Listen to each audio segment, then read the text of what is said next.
Dans cette vidéo, on va aborder un point qui est primordial et qui se passe actuellement sur le marché, le fait que le dollar est en train totalement de s'écrouler et que les indices boursiers américains font record historique sur record historique. L'important en fait, c'est que tu comprennes qu'est-ce qui amène à ce type de mouvement-là et pourquoi un actif tel que le dollar ou un actif tel que les indices boursiers puissent réagir de cette manière et qu'est-ce que ça traduit et surtout qu'est-ce que ça peut préparer potentiellement dans les prochains mois pour que tu puisses en tirer profit. La première clé, ça va être tout simplement que le dollar et les indices ne racontent pas la même histoire. C'est l'erreur classique qu'on peut se dire, si le monde va mal, le dollar devrait monter et les indices, eux, devraient s'écrouler. Ça, c'est vrai, mais dans un choc systémique brutal, comme 2008 ou encore mars 2020. Mais actuellement, on n'est pas dans ce régime-là. Et c'est important que tu puisses cerner dans quel régime on est. Aujourd'hui, on est dans un régime qu'on appelle un régime de transition. On a une incertitude politique forte, une désinflation partielle, une croissance encore résiliente, des liquidités qui sont abondantes et un repositionnement global des flux. Dans ce type de régime, l'USD et les indices peuvent vraiment diverger. Mais le second point à aborder qui va être important, c'est pourquoi le dollar est en train de s'effondrer alors que le monde est instable. Petit 1, le dollar était surévalué structurellement parlant. Pendant des années, l'USD a bénéficié de taux plus élevés que partout ailleurs, statut de refuge automatique et surpondération massive dans les portefeuilles globaux.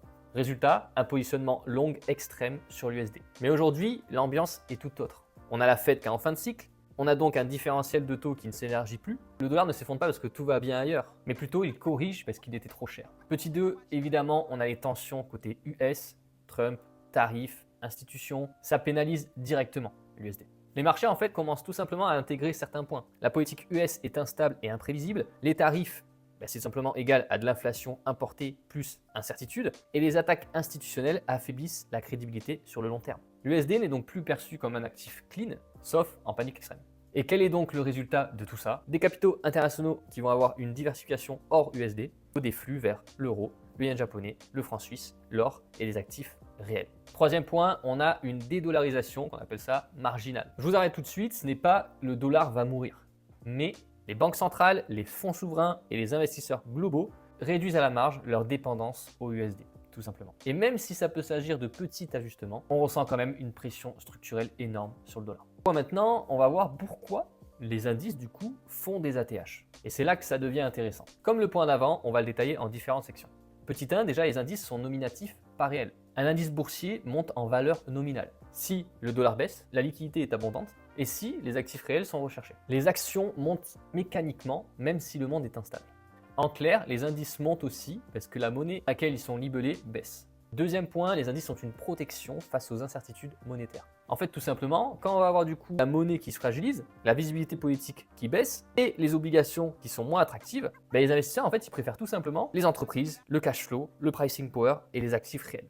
Les actions en fait ils deviennent tout simplement un refuge relatif, pas un pari sur la paix mondiale. Troisième point, les indices US sont ultra concentrés aussi. Ça, c'est un point important à comprendre parce que c'est l'erreur que pas mal de personnes font. Les ATH ne reflètent pas l'économie. En vérité, ce qu'ils vont refléter, c'est plutôt tout simplement des entreprises globales. Elles sont peu dépendantes du cycle domestique et justement, elles bénéficient d'un dollar faible. Et c'est ça qu'il faut comprendre parce qu'un dollar faible, ça donne quoi? Quelles sont les conséquences de cette valeur? Tout simplement des profits étrangers qui sont convertis plus élevés, du coup, naturellement, avec la parité qui fluctue, et une compétitivité du coup qui est accrue côté export. Et tout ça, naturellement, bénéficie aux indices et aux entreprises au sein de ces indices-là et surtout aux étrangers qui vont investir dans ces entreprises. Quatrième point que moi je considérais important de souligner aussi et de repréciser, le marché price le futur, pas le présent. Le marché ne va pas regarder les tensions actuelles, les tweets, les conflits en cours. Il regarde tout simplement la fin du cycle du resserrement, un futur avec plus de liquidité et des taux plus bas à l'horizon 6-12 mois.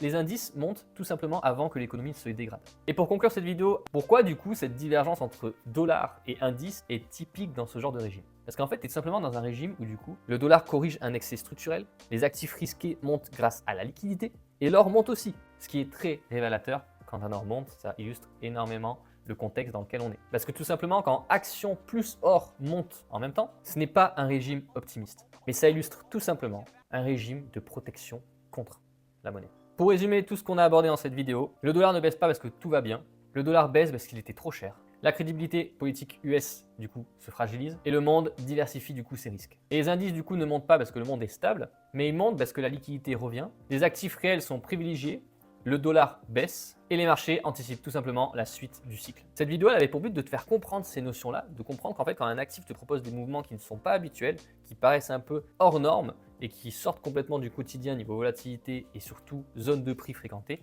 c'est qu'il y a quelque chose à comprendre. À partir du moment où tu comprends qu'il y a quelque chose à comprendre, tu passes déjà un cap.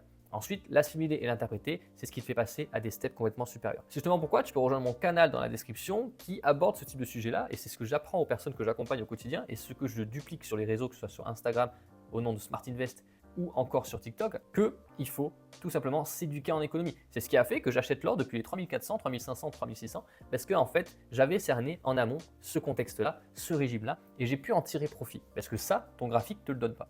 Alors pour conclure la vidéo, je vais tout simplement te dire de t'éduquer en économie, en fondamental et en compréhension de tes actifs. Tu trades un actif, comprends comment il fonctionne et qu'est-ce qui influe sa valeur pour justement en tirer profit à ton tour et passer une année 2026 avec les comptes en vert.